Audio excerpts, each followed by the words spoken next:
নমস্কার শ্রোতা বন্ধুরা, আজকের আলোচনা করব ধনুরাশি জুলাই মাস 2024। ধনুরাশির জুলাই মাসটি কেমন যাবে সেই নিয়ে আজকের বিস্তারিত আলোচনা। থাম্বনেইল তো অবশ্যই দেখেছেন, সেটা নিয়ে পুনরায় যদি কথা বলি অনেকটা সময় চলে যাবে। তবু বিস্তারিত আলোচনার মধ্যে আর্থিক অবস্থা কেমন থাকবে, প্রেম জীবন কেমন হবে, বিবাহ সম্পর্ক মানুষের কেমন হবে, এই রাশির মানুষ যারা রয়েছেন তাদের জন্য। শিক্ষা ক্ষেত্রে কি অবস্থা হবে, বিদেশে শিক্ষা ভালো হবে না এই দেশে শিক্ষা ভালো হবে, এই বিস্তারিত আলোচনা করব। আরো সেই সঙ্গে আপনার শুভ রং, আপনার শুভ দিক, আপনার শুভ রত্ন, সব নিয়ে আলোচনা করবো বন্ধুরা। আরো অনেক কিছু রয়েছে যা এখনই বললাম না, তবে আসুন আমরা তার বিস্তারিত আলোচনা শুরু করি। আর এই আলোচনা করার পূর্বে একটা অনুরোধ করব, যারা আমার প্রথম এই ভিডিওটি দেখবেন অবশ্যই তারা একটু সাবস্ক্রাইব করে পাশে থাকা বেল আইকনটি বাজিয়ে দেবেন প্লিজ। আর সেই সঙ্গে লাইক এবং শেয়ার অবশ্যই করবেন। যেমন আপনার বন্ধু বান্ধবরা জানবে তেমনি আপনিও আমার ভিডিওগুলো পরপর পেয়ে যাবেন। ধনুরাশির জাতকদের জন্য এই মাসটি কেমন যাবে? ধনুরাশি হলো আমাদের যে রাশিচক্র, তার মধ্যে নবমতম রাশি হলো ধনুরাশি এবং এটি বৃহস্পতি গ্রহ দ্বারা শাসিত। এই রাশিটির উপাদান হলো আগুন, নক্ষত্র মণ্ডল হচ্ছে ধনু, আর রাশির প্রতীক হলো ধনুক বীজ। রাশির বৈশিষ্ট্য পরিবর্তনশীল। এই মাসে ধনুরাশির প্রেম সম্পর্কের তীব্রতা সত্ত্বেও কিছুটা তর্ক বিতর্ক হওয়ার সম্ভাবনা রয়েছে। এ মাসে বিবাহিতদের জন্য কিন্তু সুখবর রয়েছে, আপনাদের রোমান্টিক ভরপুর থাকবে। তারপরেও খেয়াল রাখতে হবে কোনো রকম সমস্যা যেন, অহংকার যেন আপনাকে জড়িয়ে না ধরতে পারে।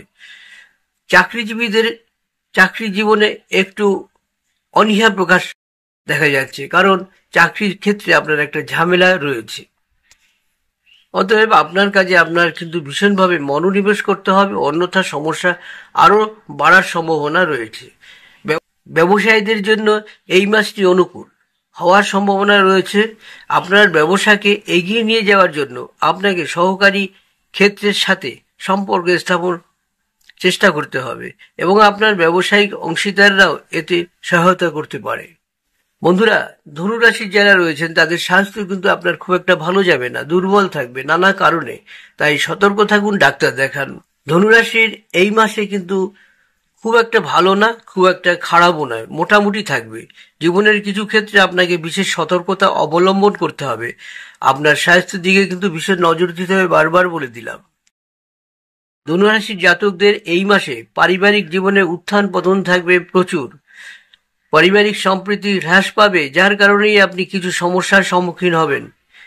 শিক্ষার্থীরা পড়াশোনার কৌতূহলের সাথে নতুন কিছু শেখার সুযোগও পাবেন এবং আপনার একাগ্রতাও বৃদ্ধি পাবে।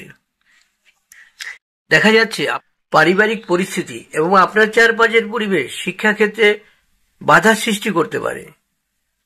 আপনি যদি বিদেশে গিয়ে পড়াশোনা করতে চান তবে তা মাসের দ্বিতীয়ার্ধে গিয়ে সেই সুযোগগুলো পাবেন এবং সফলতাও অর্জন করবেন।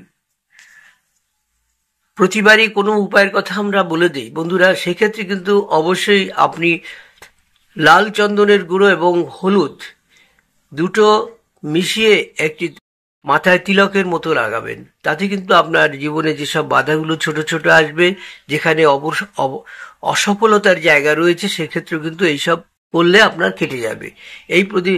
এই প্রতিকারটা অবশ্যই করবেন বন্ধুরা। আর যদি খরচ করতে চান, কিছু পয়সা খরচ করে একটি স্টোন মানে অ্যাস্ট্রোলজি স্টোন অবশ্যই নিতে পারেন। সেটি হালকা হলুদ পোকরাজ। এটা যদি আপনি নেন তবে কিন্তু আপনার জীবনে অনেকটাই সুফল অর্জন করতে পারবেন, সুফলতা পাবেনই। তাই সুতরাং দুটো উপায় আপনাদের জন্য রইল। আপনার শুভ সংখ্যা হলো 59, শুভ দিক দক্ষিণ দিক, শুভ রত্ন পোকরাজ, শুভ রং হলুদ। বন্ধুরা, আর একটা উপায়, ছোট্ট উপায় বলে দেব। একটি হালকা হলুদ রুমাল রাখতে পারেন, তবে সেটি পরিষ্কার থাকে যেন। আর আপনি অবশ্যই বৃহস্পতিবার দিন, সব দিনই পড়তে পারেন, বৃহস্পতিবার দিন বিশেষ করে হালকা হলুদ কালারের জামা পরিষ্কার পরিচ্ছন্ন করে ইস্ত্রি করে পরে শুভ কাজে বেরোবেন। সব কাজ সাকসেস হয়ে আসবে এবং অবাক হয়ে যাবেন যে আপনি এতটা সাকসেস হয়ে ফিরতে পেরেছেন। আর যে রুমালের কথা বলা হলো, ওই রুমালটি কিন্তু অবশ্যই মাঝে মাঝে ব্যবহার করবেন। কারোর সাথে কথা বলতে যাচ্ছেন, সে সময় আপনি রুমাল দিয়ে ভালো করে মুখটা হালকা করে মুছে রেখে এবার তার সাথে কথা বলুন। দেখবেন আপনার কাজ সেদিন সফল হয়ে আসবে।